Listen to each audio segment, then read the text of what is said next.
My name is Carly, my pronouns are they, them, and welcome to my writing blog.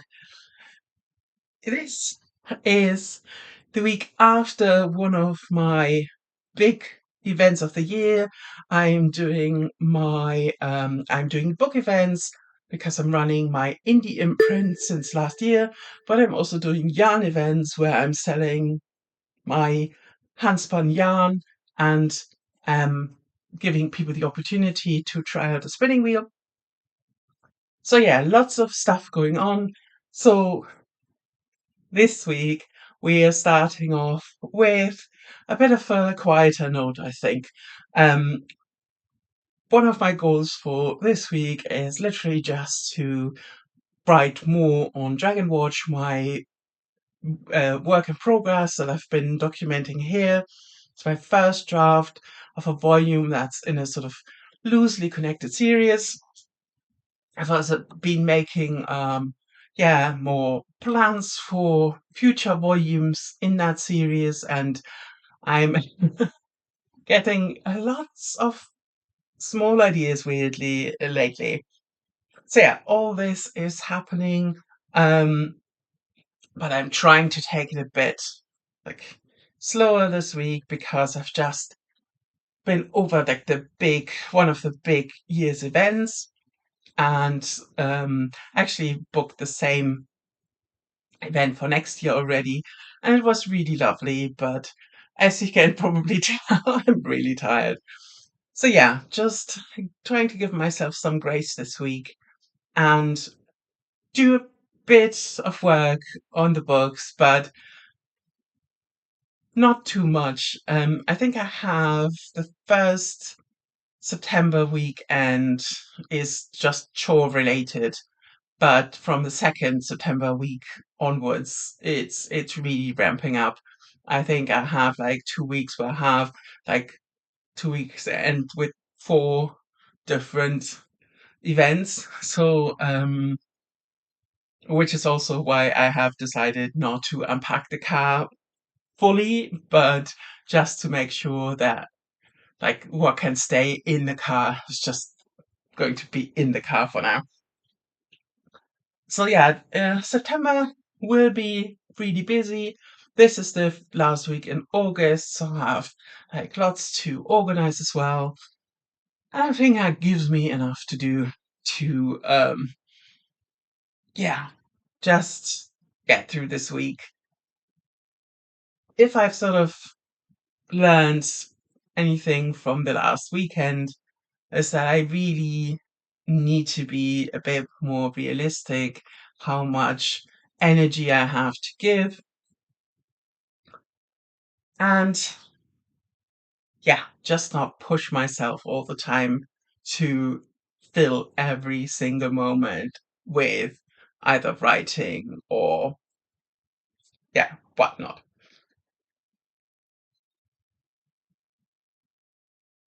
And so also now we're getting into yarn buying season, so I'm going to compile a bag of colors for my local community shop where I'm selling yarn and simple knits. I had taken the yarn out of the shop for summer because last year they basically didn't sell anything. I mean, it's just if it's hot, no one wants yarn. So, but August last year was also the time when it starts to pick up again. So now I want to give them a bit more yarn. So yeah, I'm going to do a big bag of lovely colors for them. And apart from that, yeah, just wish me luck that I can get through this week without going into I wouldn't say burnout. I'm not there yet. That feels different. But just yeah, that I can just wrangle my energy a bit more and be a bit more give myself a bit more grace. I tend to fall into a big black hole after an event that I've worked towards for quite a while. And this time I can't really let that happen because I have so much coming up. So many, like maybe the events are smaller, but obviously I need to give them the same attention. And with that, welcome again See you in a bit.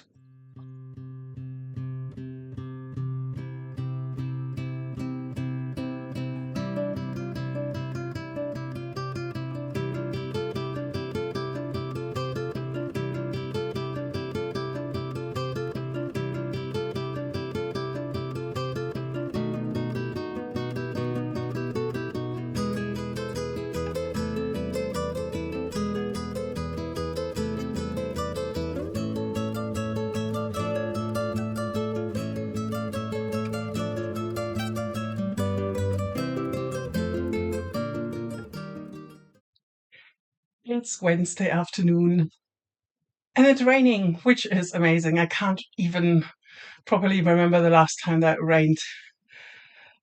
I've been to the market, but because end of the month, it's like it's like a mini haul, to be honest. So I got some fresh coriander, two fat peaches because these are my favorite, a cake because you need cake in your life, some lovely tomatoes,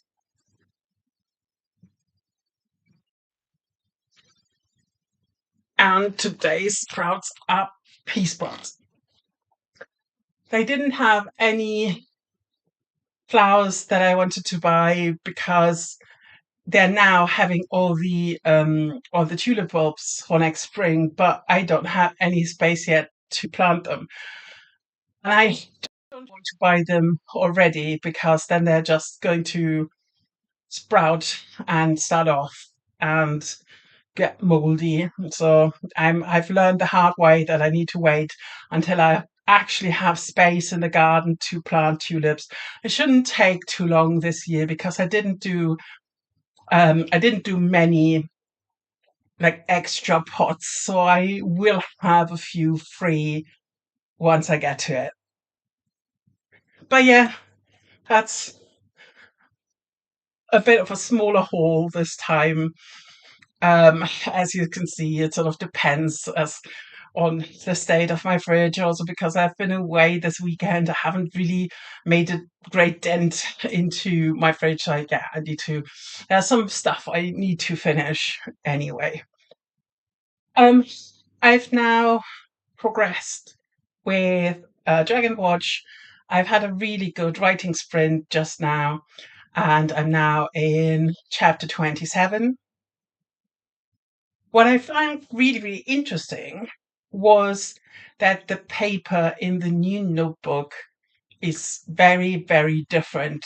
I think it's probably not coated, so the ink soaks in a very different way. It's not that it's bleeding through, but it's fuzzier on the page. It's not as defined as in the vanilla Leuchtturm notebook. And that made me think about how materials may influence how we write. I tend to have a favorite method for almost every book that I'm working on. I used to do pencil, which is amazing for writing, but hell when you have to type it up afterwards, especially as it gets easily smudged. So at some point, I said, no, I can't. It's my eyes are suffering anyway because I'm working on screens all the time. I definitely can't squint at every letter as my handwriting is hard to read as well. So yeah, the um, abandoned the pencil. Then I progressed to very cheap black biro, or not very cheap, but cheap black biro, because my reasoning was okay, yes, then I always have enough um, to use because it's not difficult to buy many plastic pens.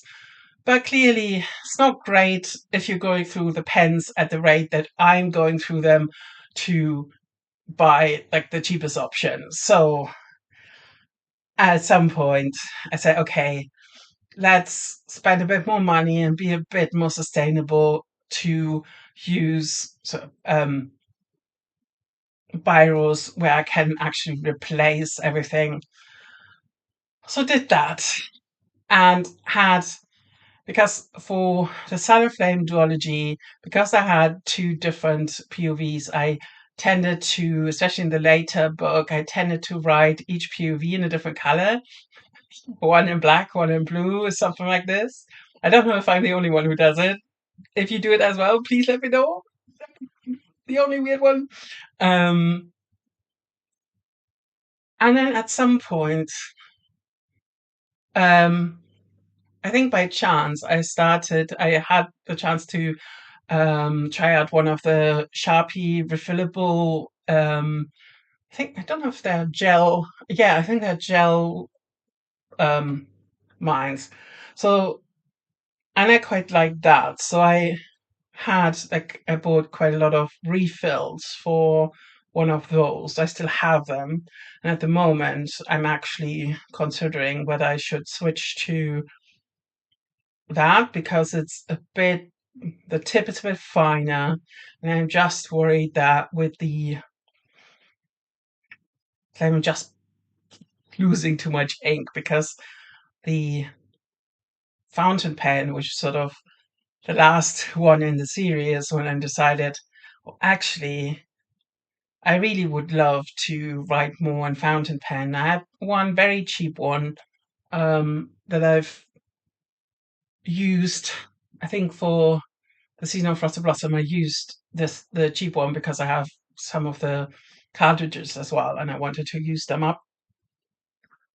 But my favorite one is the Parker pen. That is what I hadn't realized is that they use specific cartridges, and I'm thinking about um, there is sort of a cartridge adapter where you can just use a pot of ink and screw it up, and the cartridge like a cartridge that you can use many many times. The problem with that is that I don't fancy carrying a pot of ink with me. That's sort of a disaster waiting to happen, frankly, because it's not a desk thing. I have it with me everywhere. So, but the Parker cartridges are extremely, extremely expensive. So it's not like a good solution, which is why I'm sort of hemming and hawing and about switching for the Blueberry notebook, switching to the Sharpie with sort of a non-brand refill because I have plenty of those, but the ink is actually really expensive, and I don't really know if I want to not waste it as such. It's just that it doesn't feel as good to write with this ink in the Blueberry notebook as it did in the Leuchtturm one. And that's a definite, this is where you can actually really feel the quality difference. Weirdly, the I have a few smaller notebook books that were printed by Amazon too, um, but where the paper is of a different quality, and because I thought this would be the case for the hardback as well, um, yeah, in the smaller notebooks, they're just much closer to the Leuchtturm quality. Where this, I think, is also printed in a different plan. So um, this is sort of the way in which weird little material things can influence you because you notice like A, it's too expensive, like on the long run, it's not sustainable. It's just the way that it feels in your hand is different, the way the paper is different. And I think that's generally one of the reasons why me and other fellow stationery nerds get so obsessed about a specific kind of notebook and a specific kind of pen. And for me, it's sort of the one of the things why I like the using the same kind of pen gives a cohesion to the whole project, and maybe a cohesion that it lacks otherwise. And I could, I mean, stationery is such a important topic, and I'm definitely using more of it than other people. So I'm hoarding it too, to be honest. But especially if I then move on to a different method, and then I have, as I said, lots of the refills still that I need to use up. Um, I'm sure that I will use them up eventually, but as you know, you buy a lot of the refills just to be on the safe side.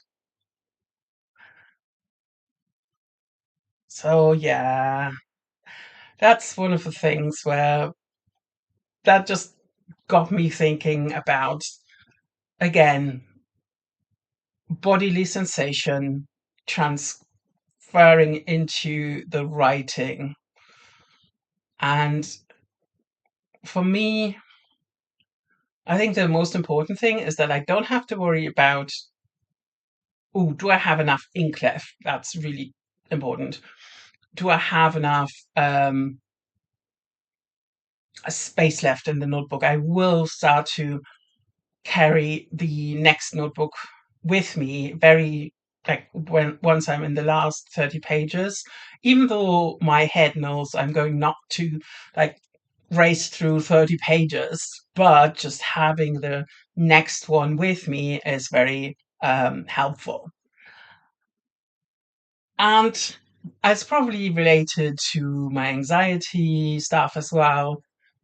But these kind of things then become really, I don't know, they can become a linchpin for your creative process, I think. And that's also when I need to say, okay, that's a bit too granular, a bit too, it doesn't really matter. I need to take a step back. It's not always possible, but I can get really hung up about stuff like this. I just need to be honest with you here. Um, it's just the way my brain works. And yeah, which is why usually before I start a project, I have um, a certain, like, this notebook and this notebook. With Dragon Watch, it was a bit different. I started off with a vanilla one, and then I made the decision to try out the hardback blueberry notebook that I set up on Amazon. But yeah, it's the flow. I think it's the most important thing for me. Like, the having, giving yourself the option of disappearing into the writing. And that comes with a certain amount of flow. I had, when I was at uni, I had a seminar once where someone who was also a very, like, um, a known writer said, "Oh, you shouldn't use like an old-fashioned quill that you um, like a metal quill thing that you have to dip in and then write." I mean, I used to use one of those when I was trying to make my handwriting a bit more legible, and I did like calligraphy exercises and stuff. And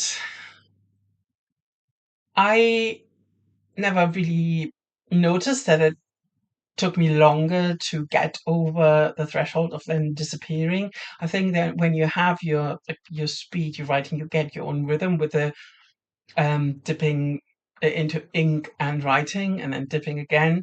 I think that makes its own sense in a way. But I think I see where he came from when he said that. Because yes, it needs to glide easily. And what I used to hate is when You sit outside, it's quite cold, and the ink in your biro starts to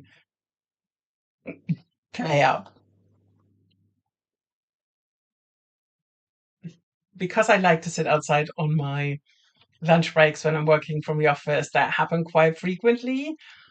Um, and ink in a fountain pen, that takes a bit longer until it starts to stutter and not flow properly. So yeah, weather can be an issue, a factor.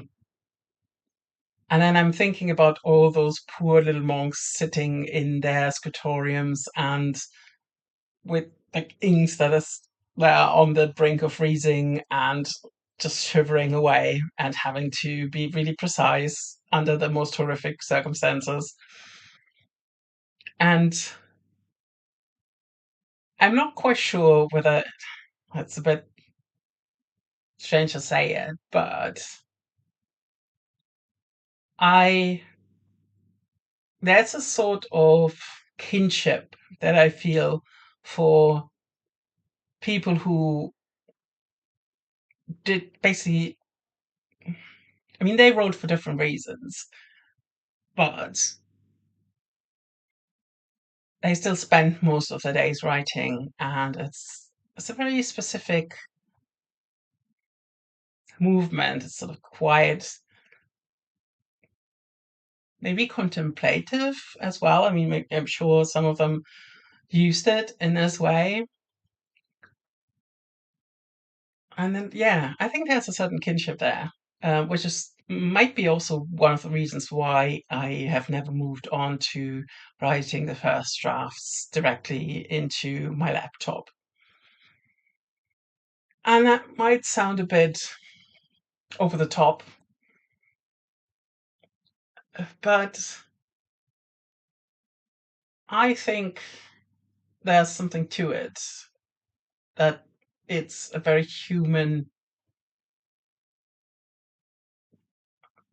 thing to do, something that has a history, and that we've now moved on mostly from doing it.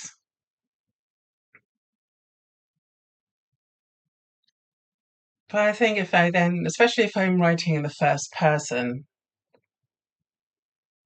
and I'm writing in a fantasy setting, the character I'm writing from would have put their story down in exactly the same way as I'm doing it, without being able to hop to different parts of it, like from beginning to end. And clearly, I mean, I'm going back afterwards and tuck in stuff and move things around. But like the first thing is much closer to how this character would have done it. And I think most of my recent first drafts have been in the first person. I really want to do a third person again, but I think the first person works very well for handwritten drafts. That's exactly the reason that I just said. And these are all the weird thoughts that are going through my head while I'm thinking, ooh, this paper behaves very differently to the other one. But yeah, these are like everyone writes for a different reason. I've written so much. I don't want to tote up the hours. That makes no sense. I'm not subscribing to the 10,000 hours of and then you're a master thing. Far from it. I mean, it's been debunked anyway. But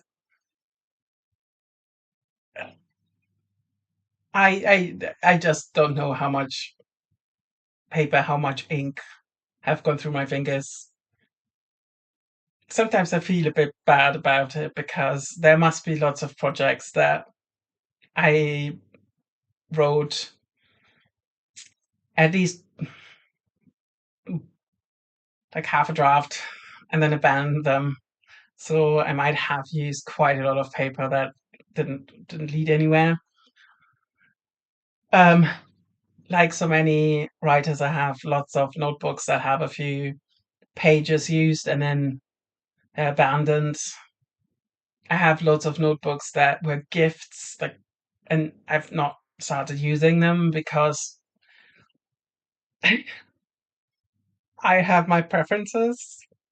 I mean, I keep them for like when I ever need something, but I think unless you know exactly which notebooks to get, be a bit careful with presents for people who write, unless they're just beautiful. Yeah, I don't know. That sounds bad again. And not everyone is as weird as I am with their stuff. But I'm sure people who use laptops have a similar thing with programs.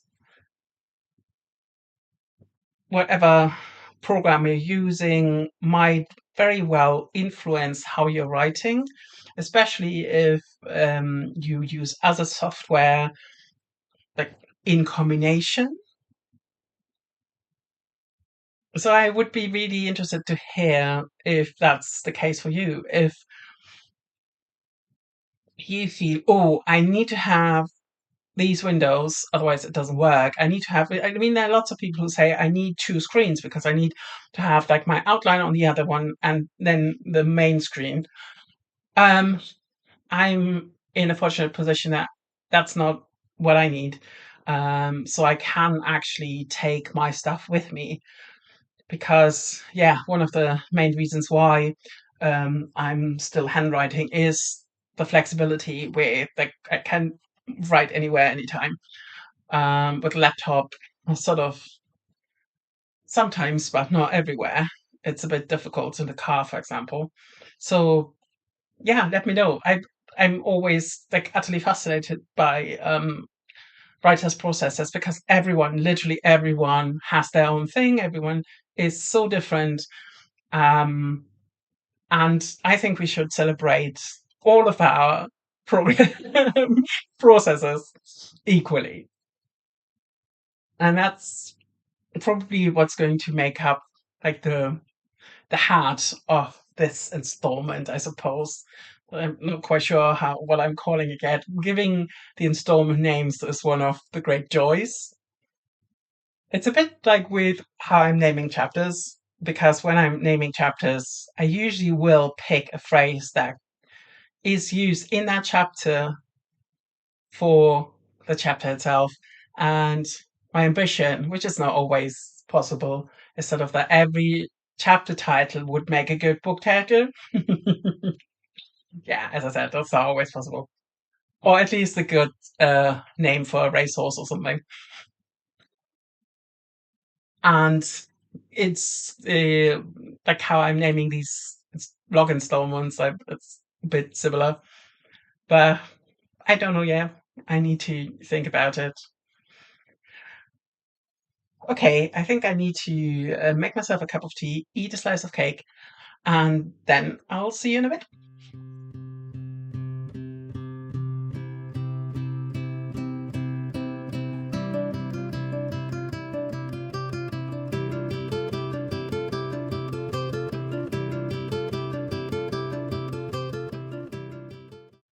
It's Friday morning. It's quite grey outside. It's been sort of pitter-pattering with rain all morning. I'm going swimming later, but it's going to probably not be such a wonderful summery experience. The last 2 days have been really interesting. Um, I actually, something that doesn't happen very often is that on Wednesday evening, I got sort of a itchy feeling and started to like pulled out the manuscript and wrote half a chapter. It doesn't really happen very often. I usually have like one time of the day when I'm sitting down, write as much as I want to write, and that's it. Usually, when I get the urge to write, more on the same day, um, it means something. It means that we're in a different phase of the manuscript, which was nice.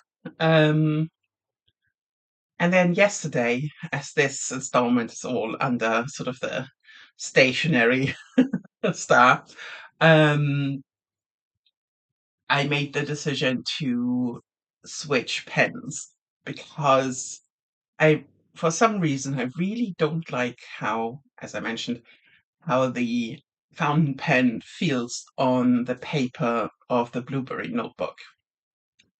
So I switched to the sort of the Sharpie S gel, but with a generic refill cartridge. Not like you needed all those details, but um, there's a sort of the stationary nerds assemble moment. Um, yes, so that's interesting as well. And I had another one yesterday when I was driving to work. I'm usually on the road quite early, so and yesterday there wasn't that much traffic. And weirdly, I don't really, yeah, sometimes I have ideas when I'm in the car. Usually it's more when I'm actually walking or swimming. And had another one of those things that made so much fall into place. And I actually laughed out loud. I'm quite happy that I was alone in the car. But yeah, so, and obviously this new idea, then I was quite fired up about it. It's not really, it doesn't function as something that's completely new. I think I have prepared it in a way. Again, it's sort of something that works really well with how things are going, and that's directly related to the relationship between Wicht and the dragons. And yeah, it's interesting. There definitely are a lot of loose ends to weave in on that one. So well, the first draft is definitely that sort of the playful part, and then I need to go back and fix so many things. But it made me feel good about the project because before I've been sort of, "Ooh, that feels more like the first volume to a duology. I don't really want it to be a duology. I want it to stand on its own." Um, and I think I have like way more of an understanding how it needs to end, how what needs to happen to make this ending sort of at least halfway satisfying. And it's really strange that I think it's because this one doesn't have a really firm structure like other projects that I worked on. It's not sort of, yeah, they go island hopping and on every island something very specific happens. No, this is way more sort of ride and see what happens territory. And I think I've sort of, especially with the shorter ones, I've tend to limit myself to like structurally a lot more. I think also because the content, what I wanted the characters to experience was much more experimental, much more, oh yeah, I want to put them in a really painful situation, especially as like the central character of the series, who is in this installment, is the captain of the Dragon Watch. Um, and I really almost wanted him backed into a corner and he needs to make a decision. But I sort of knew roughly where to do it, like where to go, how to do it. And we're now at the moment we're sort of in the taking a breath moment, and then I'm going to tighten the screws again. I'm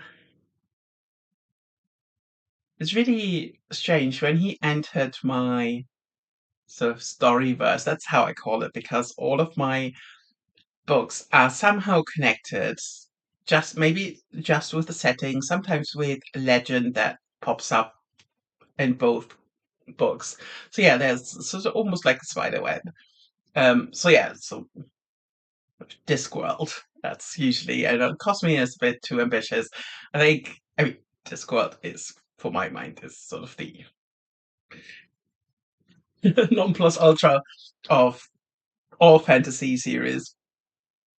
Um, but yeah, sort of a great big network of stories that I'm working on. It's not, I have no great master plan for it. That's not how I'm working. Um, but when the captain, as I can call him, first entered the Storyverse, he was a very different person, especially compared to how Wicht experiences him, as they experience him as someone who has some powers, at least a position, and then they realize, oh, he's not a very.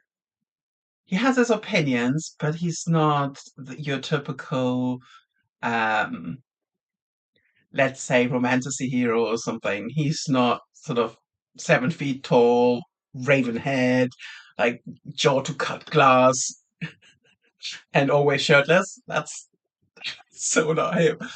Um, he's in some ways really unsure because of his history, and obviously he has like a lot of trauma for what happened to him. But I think he's mainly, because time doesn't work around him as it's supposed to do. He's mainly experienced so much loss in his life that he's just at the edge of not giving up, but just deciding that he might give up. I think that's probably more where he's at. And then sort of Licht comes in and actually admires him for some of like the openness, the vulnerability that he shows toward them. I never get on really well with your typical romantic fantasy hero, to be honest. I'm reading at the moment, I'm reading Heavenly Bodies, and I'm sort of in the last quarter of it, and that's definitely a romantasy. And while I think the world building is a bit more refined than in other romantasies, my problem is that I can live with the female main character. Um, Here it's sort of she has the shadow powers, which is nice, and he has some powers, but he is just such a contradictory person, where he's definitely built like your very typical romantasy hero. He's definitely shirtless all the time, and I mean his character is basically abs. Um, but then he also does. I think the author wanted him not to be as toxic as other of the characters in that genre. So he does art to heal his trauma, which is nice. I mean, he does something actively to address his past, but he still does something that, like, all the time he leaves the female character while she's in pain to basically enact revenge on the people who have hurt her, But while she's there hurting, he goes away and really needing him. He's off on his little revenge side quest, and he also, even if she doesn't want that, he I feel like these sort of things come from a very selfish motivation from his part. I think that's sort of, and also I just hate the way he speaks to her. Everything's an innuendo.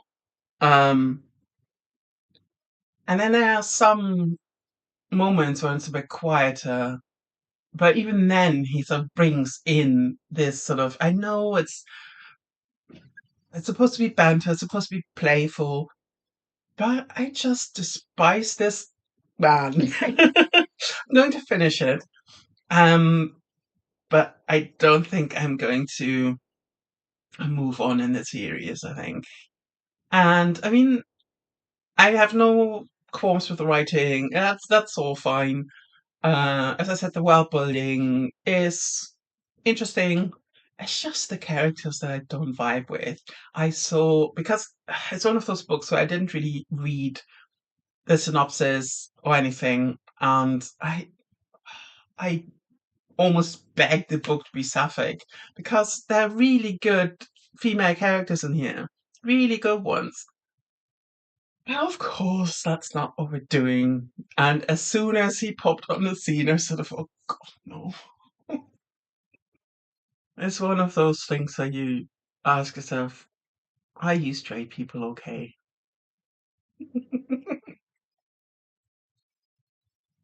I don't want to come off as, I don't know. But I'm, I was always way more interested in characters that lie outside of this particular archetype, let's say. And even if I realized that the author wanted to soften the edges of the archetype and make him a bit more vulnerable and a bit more, I don't know. For me, it doesn't work. For me, he's still, at his heart, he's still someone who, in his love, is very selfish. Okay. Um, side quest over.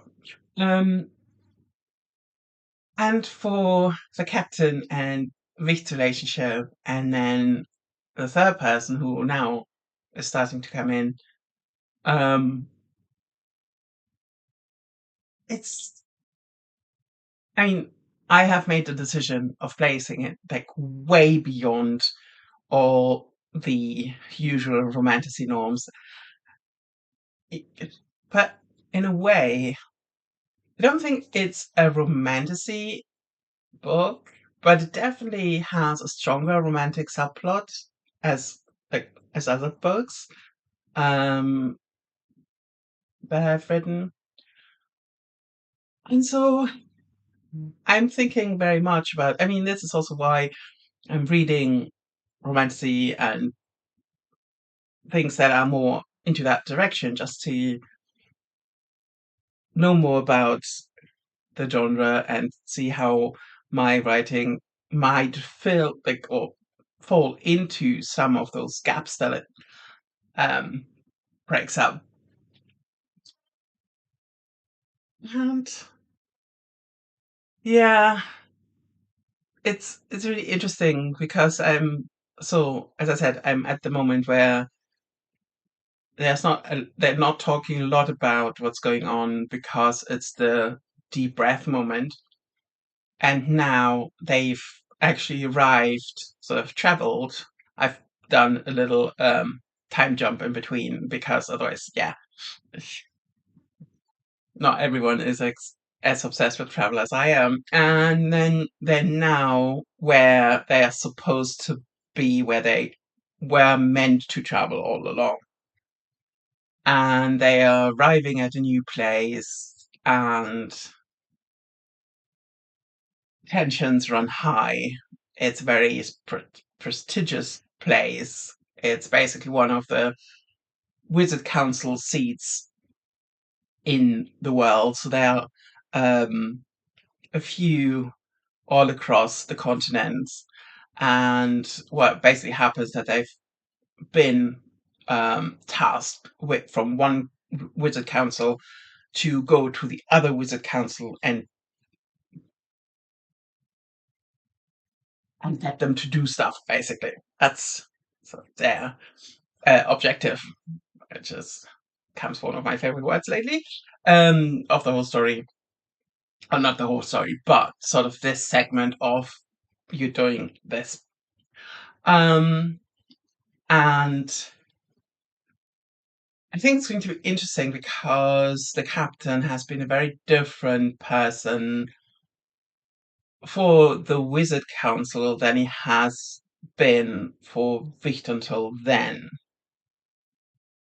I think they have already had some inklings that he's just a lot of people for a lot of different persons. So he's one of his no, his main talent is that he's a shapeshifter, but not he can't. It's not that he's a werewolf or he's a. I mean, there are werebears in my world. There are no werewolves as such now. But the shapeshifting thing works more that you can take the form of every animal, every creature that you want to, but you'll still retain some of your own characteristics. So when the captain changes into horse, he will always be chestnut horse because he has red hair. He will also carry some of his scars with him, basically. Um, and in that capacity, he has meant something very specific for some wizards. The wizards in this world are very, very powerful. They're very elitist, difficult to live with, argumentative, and they love fashion. And that's one of the joys. It's sort of writing early medieval fashions. Um, well, yeah, it's.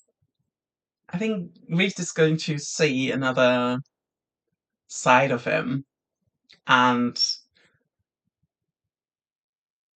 I think that sort of will kick off the next round of. It's not sparring because it's more one person wants to get close, the other maybe would like to but can't. And I think what I've done when I had my laugh out loud idea was that I've given myself some sort of an out where there's a more direct link between Wicht and the dragons. So now the dragon can also chime in on the situation, and I think that's going to be interesting. Um, I'm trying so hard. Um, I don't think I can actually talk about what's actually happened. And the problem is because I'm still publishing stuff that comes before that, so I don't want to spoil even. Yeah, I'm aware that you might not read the stuff that comes before it. These books are meant to stand on their own, but the captain has a history, and this history is not yet out in the world. So once those books release, I think I can be a bit more relaxed about stuff like this. I appreciate it must be a bit annoying that I'm sort of talking around the pudding, basically. uh, My that I'm not going to look at that idiom. Okay, so we're in a really good place, and it gives me joy. I think that's the most important thing, especially like as the world nowadays, as all our anxieties are fired up. This is how I find my joy. So might it be sort of, which pen do I use? Or just thinking about how can I get my characters in the weirdest situations they've ever been in. This is what I live for. And I think I'm just being at that point where I realize I'm in the sweet spot at the moment. And you can't beat it. That's the ultimate, really. So I'm going to leave you here because that's just a nice note to end on. Yeah, if you want to follow along, I would be beyond grateful if you subscribe, if you like this video, follow me on the other platforms that are linked in the video description. If you subscribe to my newsletter, you'll get the first volume of the Slow Moon series for free, an ebook format, and as a sign-up gift. And this might give you an idea whether my books are for you, or if you just want to support me. I'm also started a Ko-fi page, but I'm going to have to put in a bit more, like do tiers and memberships and stuff like this. A friend of mine has urged me to give that one a go, and I want to have sort of tiers with proper perks. So that's all in the making. Thank you so much for being here and for watching. See you in a bit.